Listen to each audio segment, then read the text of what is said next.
What's going on, ladies and gentlemen? Welcome back to an unexpected addition to Horror Month. I completely forgot about this movie that I saw earlier this year that I wanted to add to this, and that is this year's edition of the Boogeyman, the 2023 edition. And I wanted to talk about it now because, and of course, this was a long overdue one that I meant to get out earlier this year. But you know what?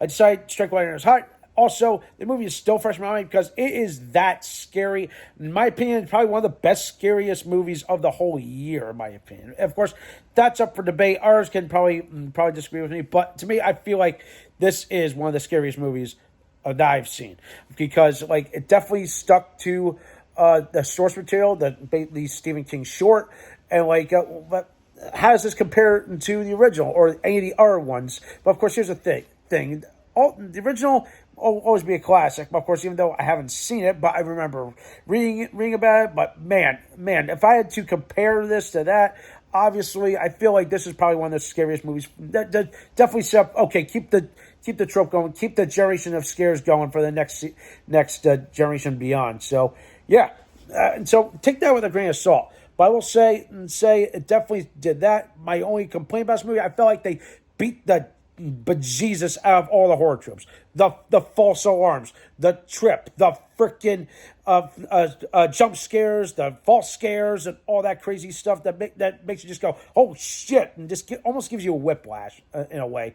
But outside of that, the only thing I will say that I saw promised, and I have to bring this up, is our two child leads. You have Sophie Thatcher and Vivian Lear-Blair. Yes, little Leia Organa from the Obi-Wan show is in this movie. But as for Sophie Thatcher, she too is also a Star Wars actor. She was in the Book of Fett as one of the gang people. I forget. I think it was Ratch or Thatcher, one of those.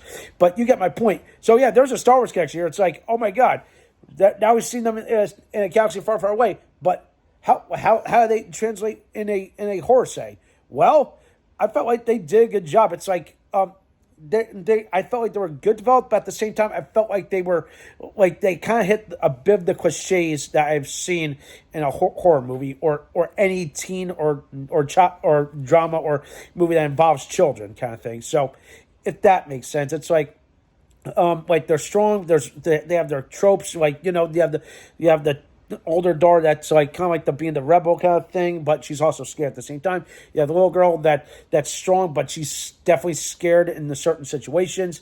I mean, it's all there. But again, when it comes to the actual story, I definitely feel like they definitely worked off the source material. They definitely know that there's something evil afoot. There's something that only the kids can see, but not everyone believes them. And it really works. But at the same time, that leads to one of my least favorite moments of the entire movie. So at one point, the oldest child, she decides to, hey, let's have a sleepover with some of her friends or close associates. And of course, they decide to prank her by locking her in the closet, kind of thing. And of course, she sees the creature and starts freaking her out, and they're kind of laughing at the same time. But no, son, it turns out it's a false alarm. She's like, don't ever do that to me again. And they're like, what are you talking about? We didn't lock the door. You're only in there for 2 minutes. But it felt like an eternity. But yeah, it's very weird how they built that and blocked that. But at the same time, also leads to the big, okay, they don't believe them. It's, again, I hate that. But at the same time, the only other thing, again, I've seen way too much about throughout this movie, which makes it that scary, is the fact that, again, a lot of false scares. It's like you see the ball of light, then you see the creature, and you jump, or oh my God, it just crashed through a window kind of thing. Now it's mauling someone to death kind of thing.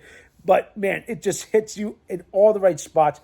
And of course, the one big thing that I have to address is, of course, I feel like this is another cliche I want to add to the horror canon is, if there involves a creature or something, there's got to be a burning house or a burning building. And they do that. It's like the last act, it's like the girls, they're not fucking around. They want to kill this thing by any means necessary. They're in the basement. They light the creature on fire. Somehow it causes the whole house to get ablaze. And then, of course, I like how they get out and they look back and they realize, the nightmare is over, and it's like it's a typical thing. It's like you just see a burning house. I'm like, yeah, I know. I'm kind of nitpicking at some of the things that I've seen that's commonplace, but I feel like even though it's beaten to death, but I felt like they tried to space it out. They didn't want to like keep going kind of thing. They just wanted to make sure, okay, keep it calm. It's building the tension. Something happens, then keep it calm. I definitely liked how they paced it out, and it really works.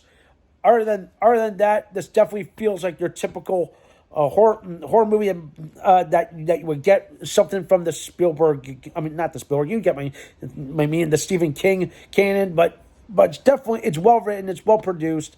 The cast, I really like them. Everybody else, I felt like too cliche, too one dimensional, but except for these two girls, they definitely nailed their roles. And it was perfect. Okay, definitely.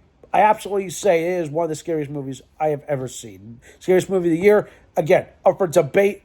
I want to hear your thoughts about it because so far, through everything and all, if I compare it to any other Boogeyman movies, I feel like this is more like scary because the other ones, it's like, it's there kind of thing. But yeah, I don't know. It's like, take a pick. How you like your Boogeyman? Do you want to see the original? Do you want to see the early 2000s one? Do you want to see this one? Okay, so I'd say maybe that's something we can come back and discuss if just maybe in a future video. Who knows? But overall, I'm going to give this year's Boogeyman a freaking 7.5 out of 10. It's almost near perfect, except for what I said when it comes to a horror movie. All right. So that does it for this unexpected episode. Give it a watch if you can. I know it's available on Hulu. All right. Thumbs up this video, subscribe to my channel. Stay tuned for some more awesome and exciting content.